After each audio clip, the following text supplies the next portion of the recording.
9, 8, 7, 8, 7, 6, 5, 4, 3, 2, 1. Ladies and gentlemen, welcome to another episode of the Project Egg Show. Today, we have the honor of speaking with Jeff Hall. Now, I'm really excited to speak to you today, Jeff, because we've been going back and forth a couple times. We've been kind of playing calendar tag, so it's I'm really excited to finally get you on the show, and really excited to ask you, what is your story? Oh, okay. What do you want, the short version or the long version? Something in between? The longest version. The longest from the version. Very beginning. Oh, man. So I was born in a little town in South America, a country called Guyana, or British Guyana, if you want to get technical. There's French Guyana, which is one country over. And basically, the village that I was born in didn't even have a name. It was just a number, 63 village. And I'm pretty sure it still has the same name. No electricity, no running water. It was pretty basic back then. It's still actually pretty basic now, although they have electricity somewhat in the village, and they're working on running water. And it was a very simple farming lifestyle. We had chickens, and we had a goat. That was pretty much it. And my grandmother, it was my grandmother's house when she was, she got married when she was 13 years old. And she built that house when she was a teenager. It cost 500, I don't know if it was American or Canadian dollars, but that house is still standing to this day. And it's had her children, and her grandchildren now live in the house. And it's incredible. The only thing they've had to replace is just originally it was a wood foundation. Now it's a concrete foundation, because floods would come and just wash everything away. And that was my life. I mean, all of our possessions back then came from the local dumpster. So my first bicycle, I've got a photograph of me someone took. My first tricycle, actually, where the wheels are made out of wood, because when we got it out of the dumpster, it had no wheels, and my uncle, he knew woodworking, so he made wheels out of wood, and I just rode around as best as I could on the mud ground. But it was an interesting life. I came to Canada, to the Toronto area, I believe I was like 4 years old. So it's like the really early 1980s. And we lived on Bathurst and Finch, in a small little roach-infested apartment on the first floor. And my parents worked. My mom worked. I don't even remember what she did, but my stepdad, he worked at an auto parts manufacturer. And it was just the three of us for a little while. They earned money, but they weren't good at managing money. So whatever came in went out, and then some. And so I was always missing out on a lot of the Canadian lifestyle, which was school trips and school lunches, and just things along those lines. I remember this one time, this one incident where at my school, they said, look, Jeff, you need to, the way it works at this school is you have your outside shoes and you have your inside shoes, which was just foreign to me. Even like in Guyana, there weren't shoes at the time. So this whole shoe thing was new to me, but then also like having a pair, like two pairs, one for outside and then one for inside. It was just totally ridiculous, and we couldn't afford it. And my parents, they just totally rejected the idea of having, two pairs of shoes. And so the punishment was, when you got to the school, if you didn't have the indoor pair of shoes, you would then have to just walk around in your socks. And so for school photo day, I'm wearing my socks in the photo because I didn't have a second pair of shoes. It was really ridiculous, and I don't think that the teachers were ready for the culture shock. I wasn't ready for it, and they just thought I was being bad. And I would always try to cover for my parents. So I was like, oh, you know what? Yeah, I forgot that other pair of shoes at home. I didn't have any other pair of shoes. I barely even had the shoes that I had, let alone another pair of shoes. But that was my life for a while, and I think it was like grade 1 or grade 2. I said, here's what I'm going to do. I'm going to see if I could start a business. And so what I did was, it was totally ridiculous. I picked up pennies and nickels and dimes off the ground. Canada, even to this day, it's crazy. Like you walk around, we have a $1 coin called loonies and a $2 coin called toonies instead of the bills now. But even to this day, you walk around, you pick up $20 of change off the ground. It's totally ridiculous how much money there is in this country. And back then, I just pick up like pennies and nickels and dimes. I went to this corner store, which still exists to this day, like the same owners. I actually just went and met them not too long ago. And I just buy candy. Like you'd get like those big like strings of bubble gum that would be sort of like individually wrapped in a string, and I just break it apart and I'd resell it to my friends, or not even friends, just people at school.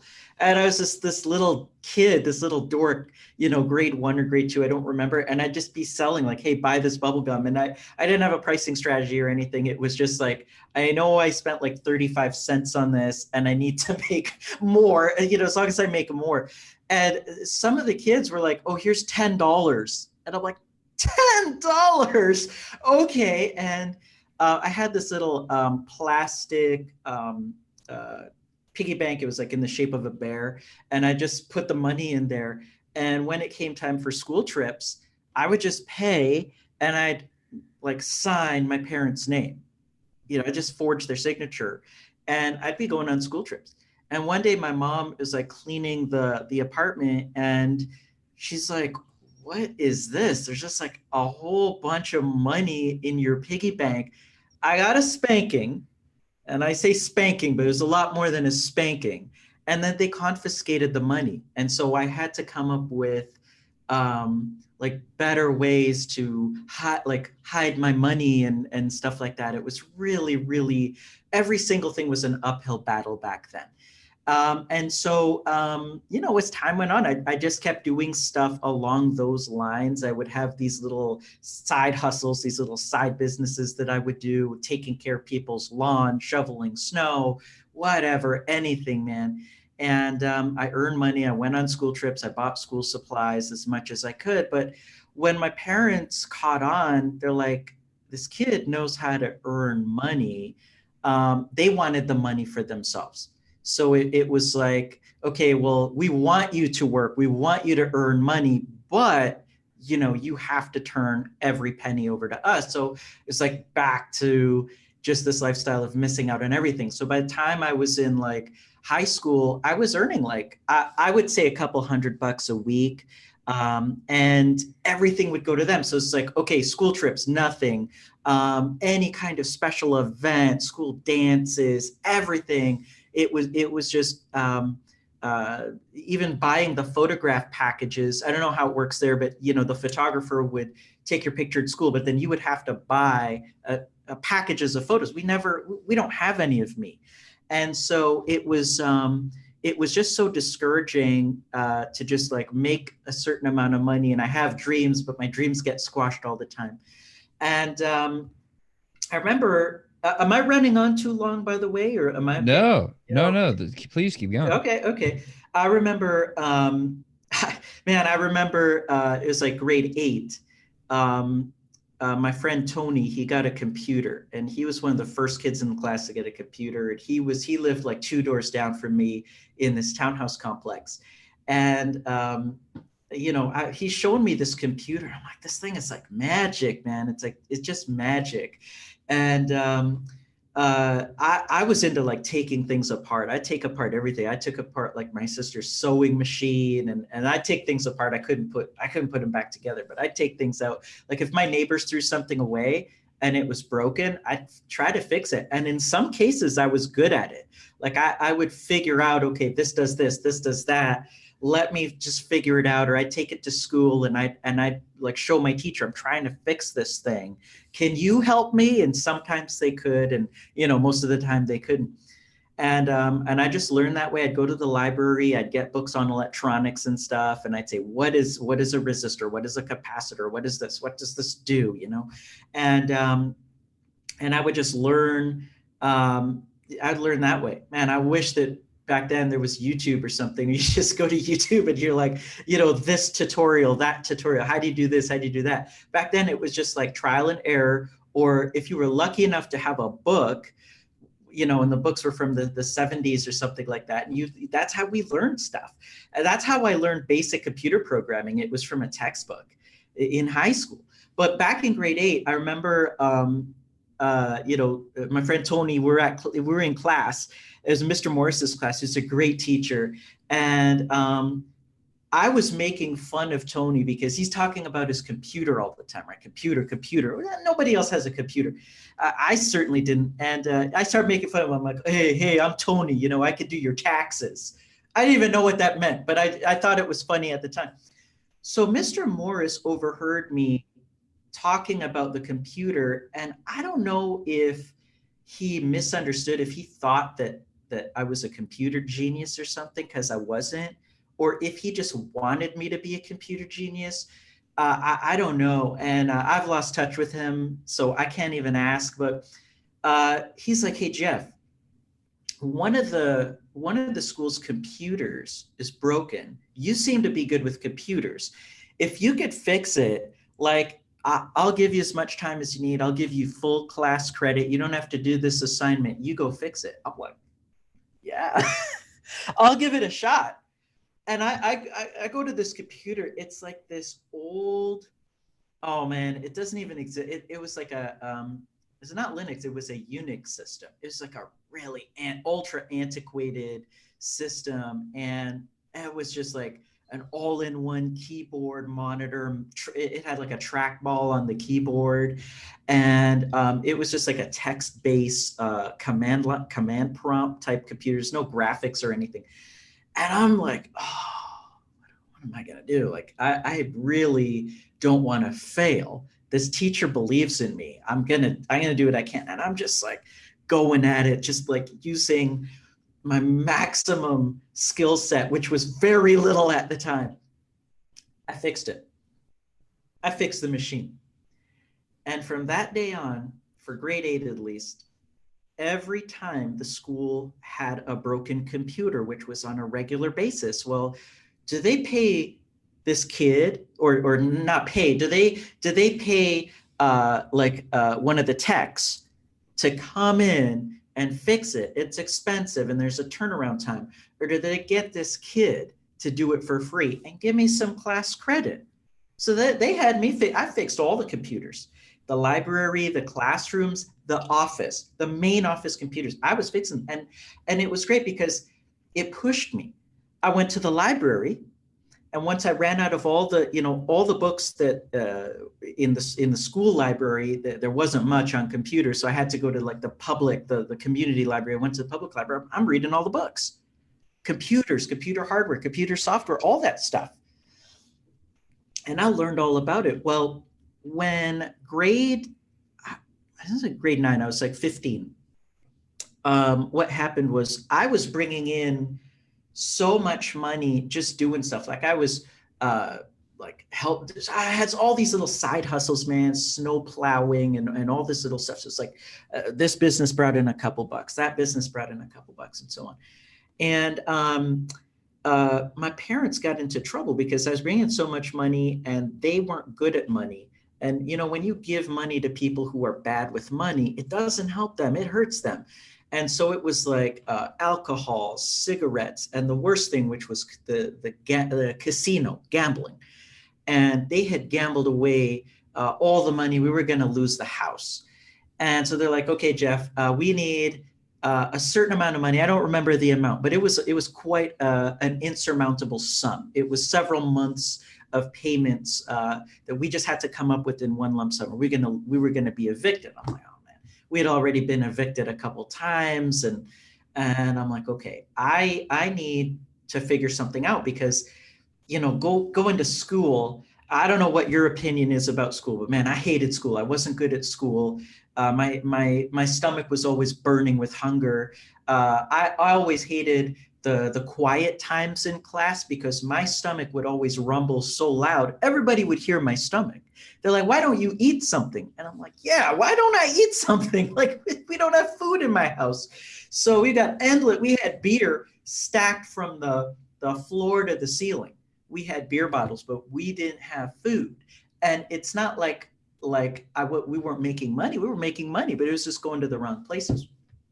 And so I said, okay, I need to figure something out because I'm doing school, I'm doing all these little businesses. I need to come up with real money.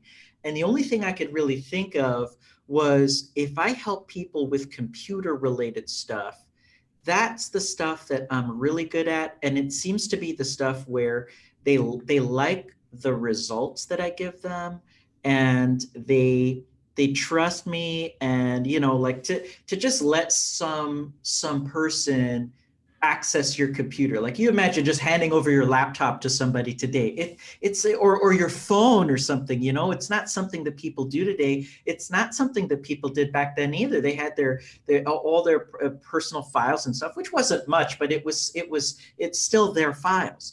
And people would trust me with their stuff. And I said, okay, I'm going to do this. And I think the rate that I charged was like $15 or something, or $14.99 per fix. And I made a flyer with my hands. And as I didn't know any other way, I made a flyer with my hands. I was like 15 years old, right?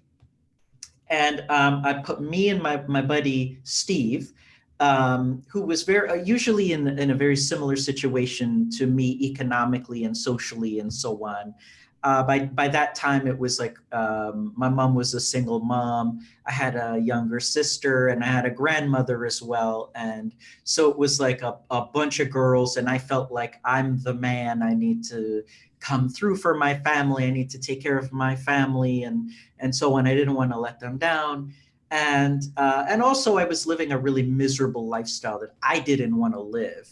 And so as a teenager, I had some anger brewing inside of me. So man, I would just put flyers up everywhere, like every single lamp post and every fence and like every surface that I could find, until I ran out of flyers. But people started calling. They were calling my home phone, which was fine because my parents didn't like it, but I was paying the bill. I was paying the phone bill. So I'm like, well, it's too bad. We need money. I'm going to bring in money. They're going to have to, how are they going to phone me? We didn't have, email as we have it today, and so on and so forth. That stuff was all brand new. And so 95, I think that's when Google started. Yeah, I think they started in 95. You check that out. You'll see for yourself. But anyways, people started calling. And so I said, you come over to my house and I'm going to fix that issue for you. And it was, DOS. I don't know if you remember, or it's probably before your time, but I don't know if you're familiar with DOS. It was just, that was the operating system back then. And you typed in commands to do stuff. And so, they were like, oh yeah, I don't know how to do this. I said, no, you don't worry. I'll figure all that stuff out. I know how to do that. You come over to my house during this time. So it's either before school, at lunchtime, or after school, which was prime time for me. I hated the early mornings, but I remember at lunchtime when that lunch bell would ring, zoom, I'd run home, and my friends would be like running beside me, and they're like, "You want to hang out? You come over to my house. I got this video game, blah blah blah." I'm like, "Oh man, I can't. I got to go home. I got to work." They're like, "Work? What are you talking about?" And I'd go home, and there'd be maybe 2 or 3 people, strangers, waiting at my front door. And my grandmother would be so upset But then after a while, she got into it and she behaved like my secretary. And she'd be, oh yeah, Jeff will be back soon, and I'd run home and I would try to eat my lunch as fast as possible, which was like a bowl of soup or something. And then I'd fix computers and then run back to school. I was late all the time. And I told my mom, I said, Mom, I'm bringing in money. I'm doing what you want, but I'm going to be late for school every day. And then they get angry with me. You have to write a letter. And if you can't write the letter, you have to allow me to write a letter, and they're going to call you to verify the letter. You just have to go with whatever I said. You have to cooperate if you want this money. She said, okay. So I'd make up, blah, blah, blah, blah, blah. And school would phone and she'd say, yeah, yeah, yeah, yeah, and after school, I'd run home, bunch of customers. And I said, okay, bump up the price. And people brought more complicated problems. And, then it came to the point where I said, okay, what if I, pay whatever, $30, put an advertisement, like a little classified ad in the newspaper, see if that does something. And then, okay, what if, I put a little ad in all the papers? What if, because a lot of people are saying, how much money would it cost if I made my computer faster? If I put the new Windows 3.1 operating system on my computer? And I said, what if I came up with like just an upgrade package where you bring your old junky computer and give me a certain amount of money and give me like a couple days, and I'm gonna just give you just this brand spanking new super fast computer. People loved it. People really loved it, and it actually, they loved it too much, because I ran into a problem where in order for me to upgrade your machine, I have to buy the parts. And I didn't have that kind of money. When it's a service-based business, you don't have an inventory expense, but when it's a product-based business, you have to buy inventory. And I didn't have money for inventory, but there was a lot of profit to be had there. And so I would have to say, okay, here's my situation. I don't have the parts and I'm a kid. Could you give me the money? Like put down 100% deposit, and then I have to wait till like the end of the week, make a bulk order, and then I got to go pick up the parts and then bring it back. And I lost a lot of customers that way because they didn't, it's a real goofy way to do business, and so on and so forth. And but I figured out a way to like make it work the best I could, which was just to take smaller orders, raise my prices, take a smaller deposit and stuff like that. And I did that for years. December of 1995, I knew this Kung Fu instructor. It was a school that still exists to this day. It's called Beyond, they don't mind me saying their name, Beyond Kung Fu Studios. And they wanted me to, because they had a website, or it was really just a web page. And it was one of those www.website.com/squiggly line username / index.html. It was one of those setups. That's how it was back then, man. That wasn't me.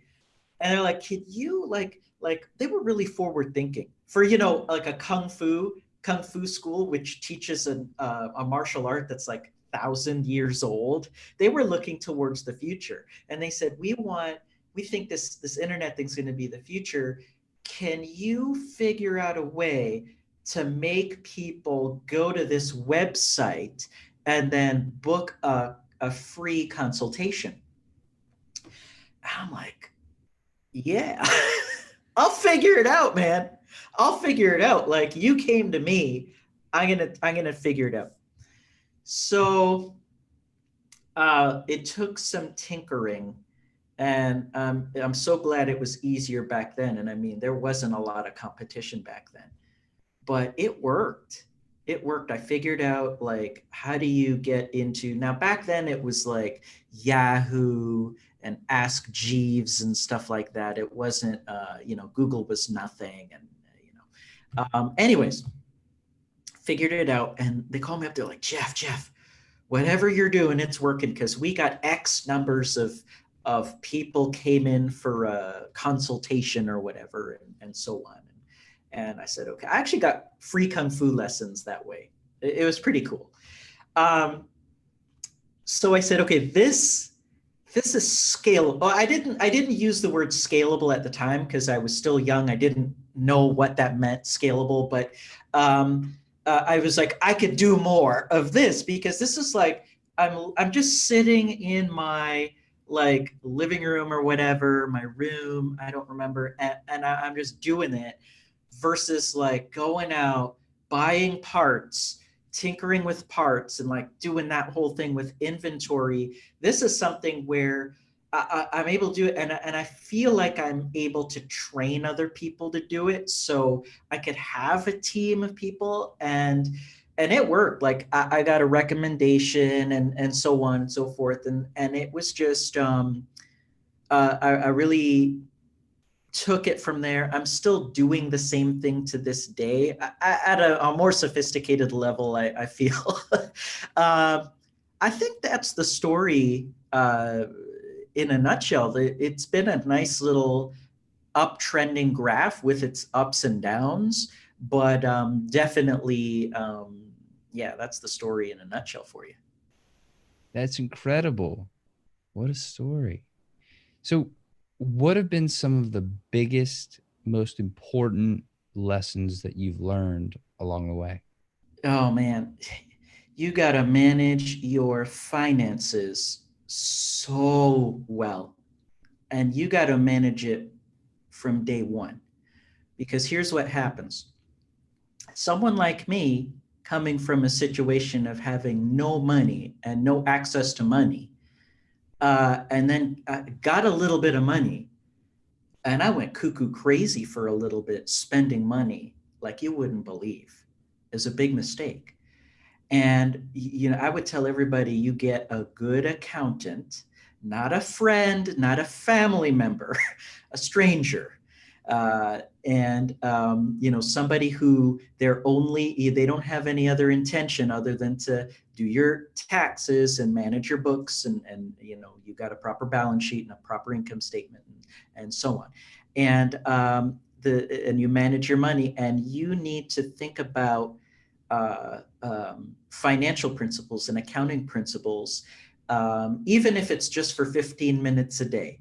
You have to think about, well, what happens if there's a catastrophic failure? What happens if there is a downturn in the economy? What you have to handle those what ifs, and the reason being, you're not going to go out and buy two cars. You're going to buy one car, and you're going to put the rest of the money away into savings or investments, or something along those lines, which is what I do now. But unfortunately, which I didn't do when I was just a teenager. And, I remember, I think it was for one full year, I had pizza every single night. I bought my breakfast every day. I bought my lunch every day. I bought my dinner every day for a year. And I said, I can't believe what I've done. The amounts of money that I spent when I was young.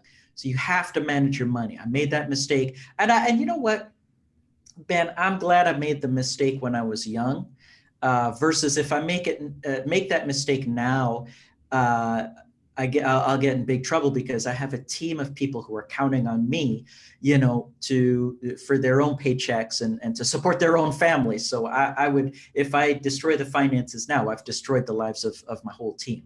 But back then, I had nothing to lose. And so I remember when I was like, I don't know, 17 years old, walking around in an oversized. Back in the 90s, we wore oversized clothing, and I wore this suit that was probably 5 sizes too big, and it was a purple color. It was just a full purple color, shoulder pads, shoulders going out to here. Yeah, walking down the street, and it was totally ridiculous. I did stupid things. I remember. I'm trying to think of when this was, because I ended up dropping out of high school. I got my GED later on. But before I dropped out of high school, I had like 40K in cash. I was an idiot. I took it to school to show it off. That's how dumb I was. Stuff that, I see people doing it today on social media. I'm like, oh my goodness. and I reach out to them. I'm like, I made that same mistake. You're going to regret that. And, it drew in a lot of people into my life that shouldn't have been in my life, and things like that, things along those lines. And it was a big mistake. The second thing is manage your time. You got to manage your time. Like your income grows. Somehow you have less time. Your client base grows. You have less time. Your team grows. I spend so much time managing my team. And at the end of the day, it's like, oh my gosh, was it 5 o'clock already? What? I haven't done anything. I haven't finished anything on my to-do list. I spent the whole day managing my team. What was the whole purpose, And you manage your money, you manage your time. If you do those things, I think you end up coming out on top. I really do. It seems like one of the common themes of your story has been a maybe necessity, but you had to figure things out on your own pretty much. Yeah. What do you think is the best way to actually figure things out on your own? Because I feel like a lot of people are kind of stymied by like, oh, I don't know how to do it. I don't know how to figure that out. And I think part of it is they haven't made the decision that they're going to do it. Yeah. And so they kind of force themselves to do it. But let's just eliminate that problem altogether. Like, how did you figure things out? What's the best way that you found to be able to figure things out and teach yourself how to do stuff? I mean, it's different the way that I did it back then in comparison to today. Back then I just went out and I read the books, and I just did trial and error. I don't recommend that today. Now I go to the experts right away. And I say, this is my idea. What do you think? Or how do you do this? Now when we have an investment question, if I think, oh, that's going to be a great I'm in investing, but I won't jump into it the way that I jumped into it when I was younger. Now I'm like, okay, ask my accountant. He says no to everything. He's so conservative. So I know if he ever says yes, it's got to be good. Because every single thing is no. Oh man, you should have seen his face when I bought Bitcoin a couple years ago. Like, what are you doing, man? What are you doing? Yeah, but you get that expert advice, and you listen to expert advice. I know that. I was doing like an Instagram video a couple days ago with a couple members of the team.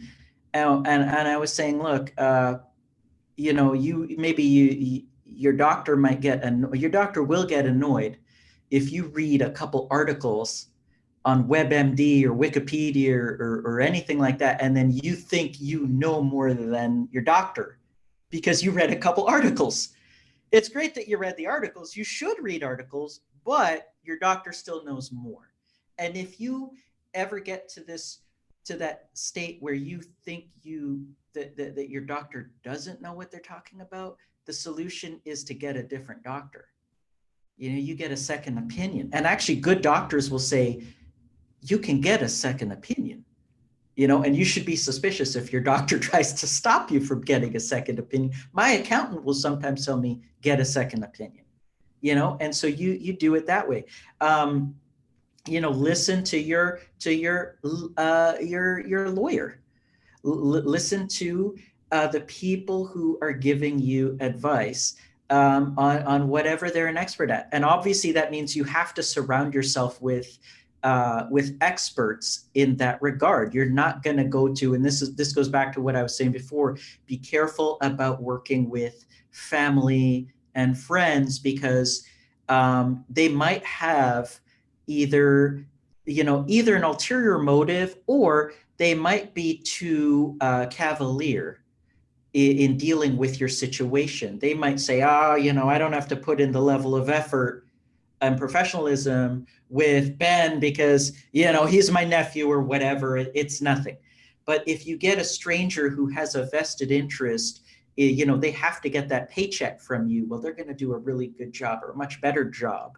And I'm not against, working with family and friends. I'm just saying, be careful.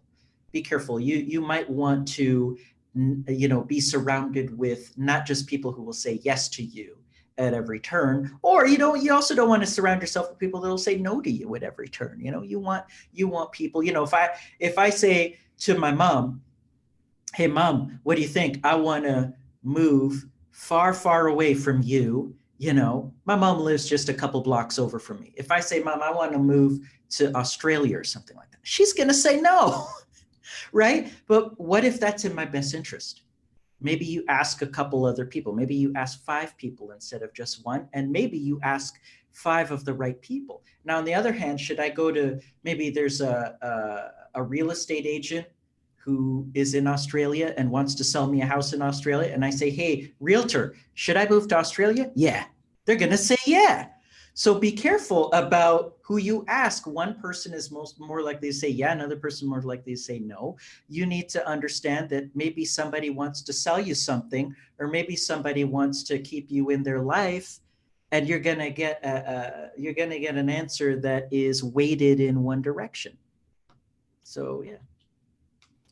I think there's definitely a balance of putting the right people around you, listening to those people versus making your own decisions and going with your gut of what you know is right, and making sure that you're keeping the perspective of what's best for you in mind, in addition to all those things. Yeah. Right. I definitely think that there's a balance there.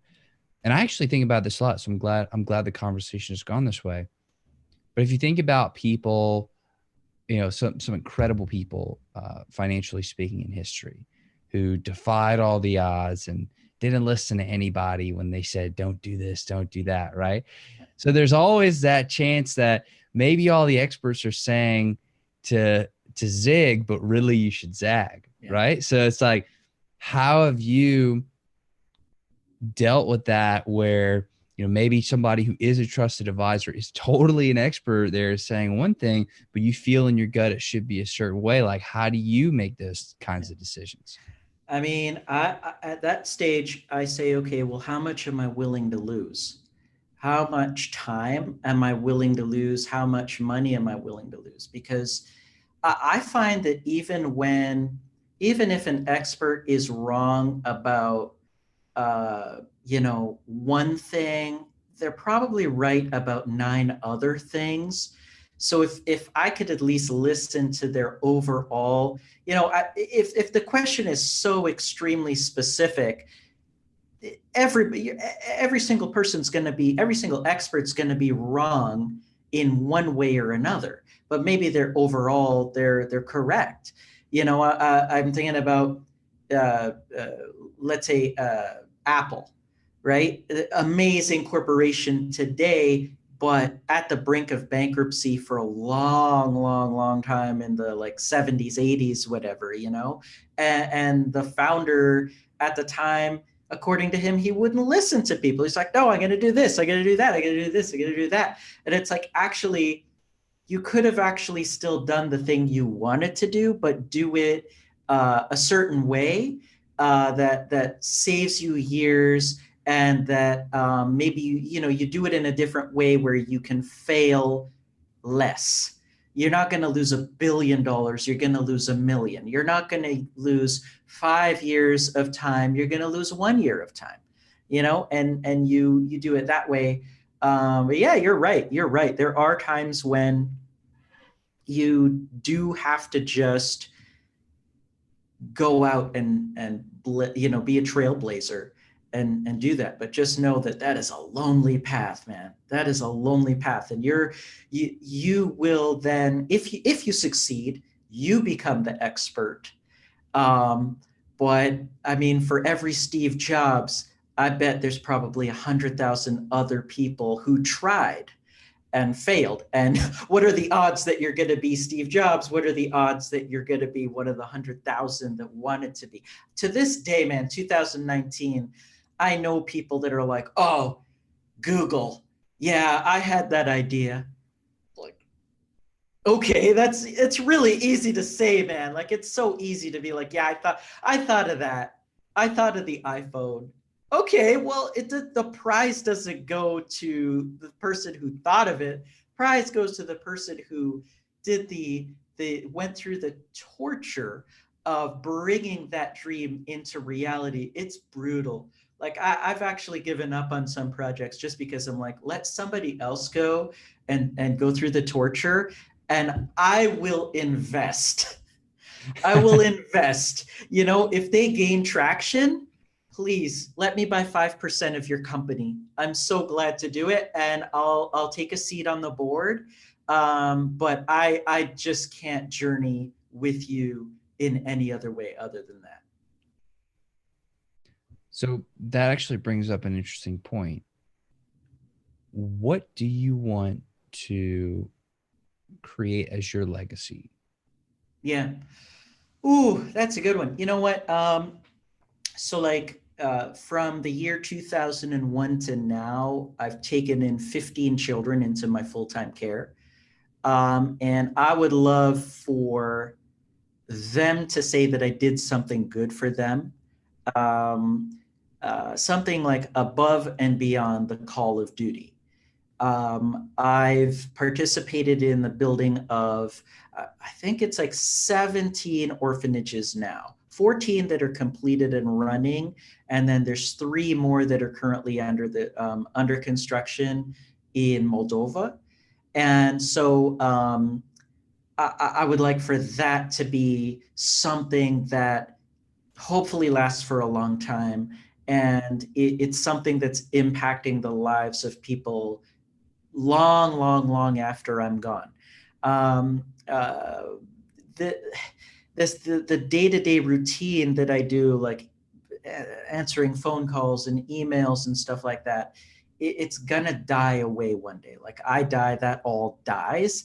But maybe if I've affected somebody's life, or I specifically if I've changed the course that they're on, that is something that hopefully will be permanent for a bunch of people, and maybe they'll do that for a bunch of people, and it's hopefully will be a chain reaction. And you don't know till it happens. So yeah. Well, that's amazing. That's amazing that that you've been giving of your time and resources to build those things. That's really incredible. Um, when you think about like the limits of your work Mhm. and the point that you've reached, I mean, you've blazed a path, right? And wherever you are now on your path, what are the biggest questions that you have yet to figure out that you ponder? um oh man, I don't even know how to answer that. um I am one of those people that I'm always telling I'm always telling people like what I missed out on. Well, I could have done this. I failed to invest. Amazon, you know, Amazon was like under $1 a share, and I could have invested, and I didn't. I'm like, oh, had I just put like 10K, that's like 60 million bucks today, man.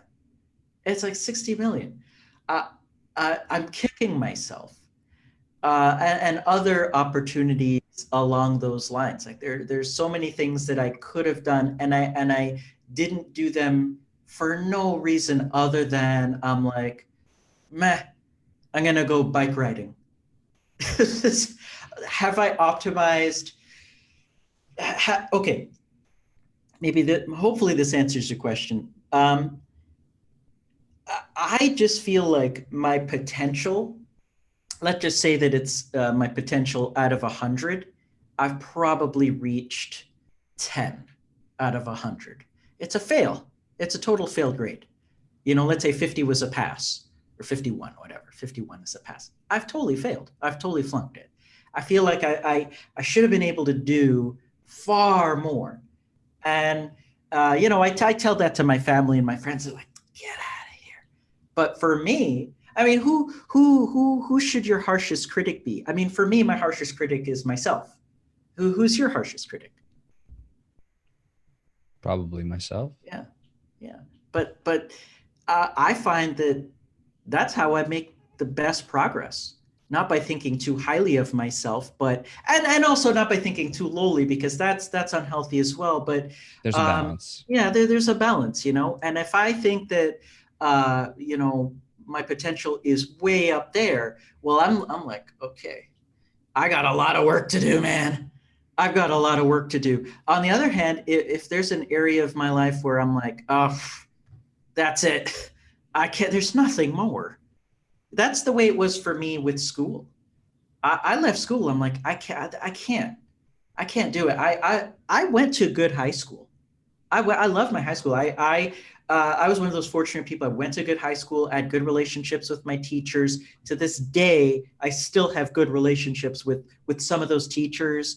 A lot of them have fallen off the map, but I sometimes still have whatever dreams or nightmares where I'm in high school. I wonder what it would have been like had I just like done that traditional high school diploma, traditional college, lived in the dorms, stuff like that. Um, I don't know. I trailed off, man. I know I didn't answer your question. I'm sorry. Well, you kind of did. The question was, what are those things that you ponder, those unanswered questions? It seems like that. Oh, That's okay. exactly what I was asking Okay. about. Yeah. So, Jeff, I want to thank you so much for coming on the show today and sharing everything that you have. It's been a real honor. So thank you. Yeah. Thanks so much, man. Absolutely. I just have one more question for you, Yeah. then we'll wrap it on up. Oh, yeah, yeah. I'm waving goodbye. Bye. So I'm 24. Okay, yeah. And the reason I say is because I want to ask specifically from my perspective and get specifically your perspective. Mhm. But what question should I be asking you that I just wouldn't think to ask? Okay. Um, Man, I'd give anything to be 24 again. I would give anything to be 24. Ask me, ask me about what you should be doing with your how you should be managing your money and how you should be managing your time. Yeah, that would be to ask me or to ask anybody who has gotten to. I'm 39. I'm way ahead of my peers, and I don't say that in a boasting fashion. I'm sorry if I sound like a jackass, but um, I'm way ahead of them. And I could have been way further had I done that Amazon investment. But you know, it, how far ahead do you want to be? Like how far ahead do you want to be? Average? Do you want to be above average? Do you want to be the trailblazer? Because you're 24, when you're 39, you could be a trailblazer.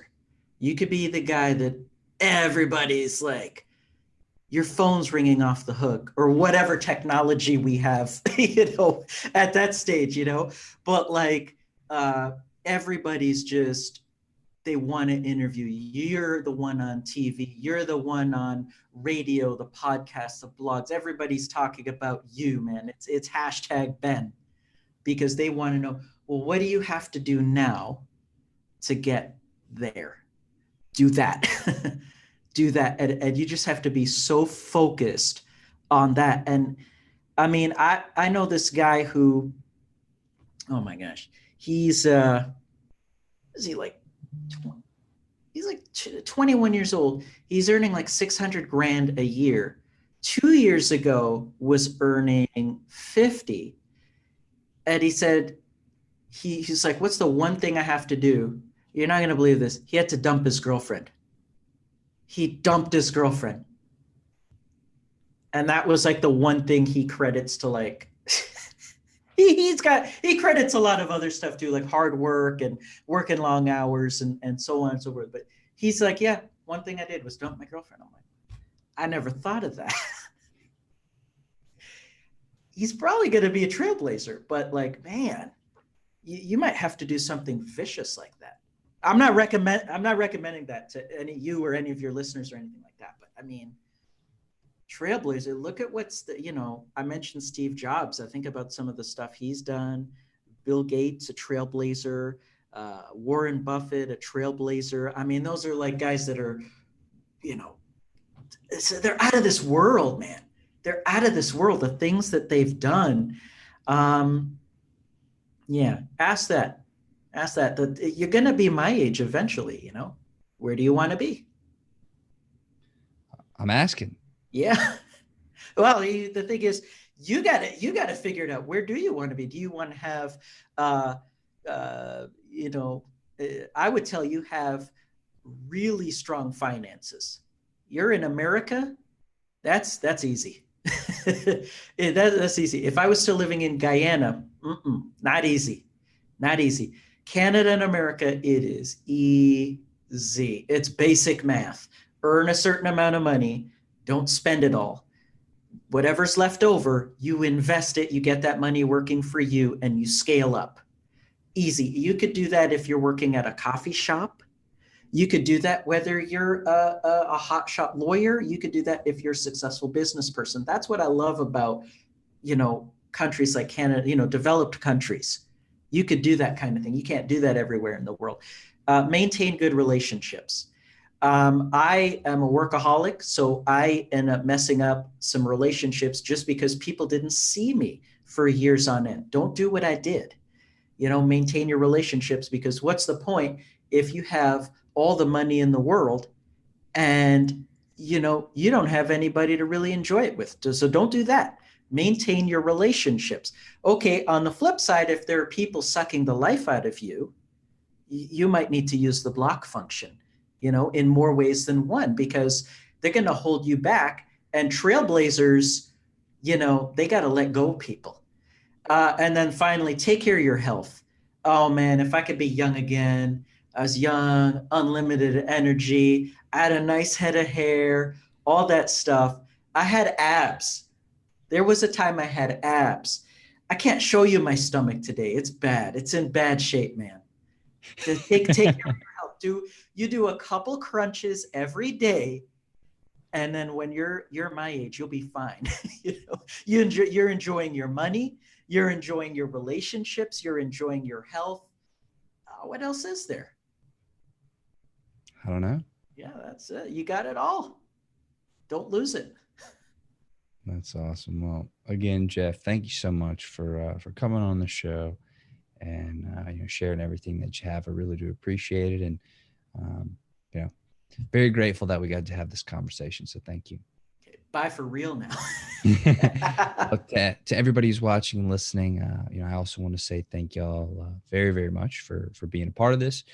And y'all's time is very valuable. So I'm very grateful that y'all choose to share some of that with us. So thank you very much to everybody. And I love y'all. And I'll see you on the next episode. Take care.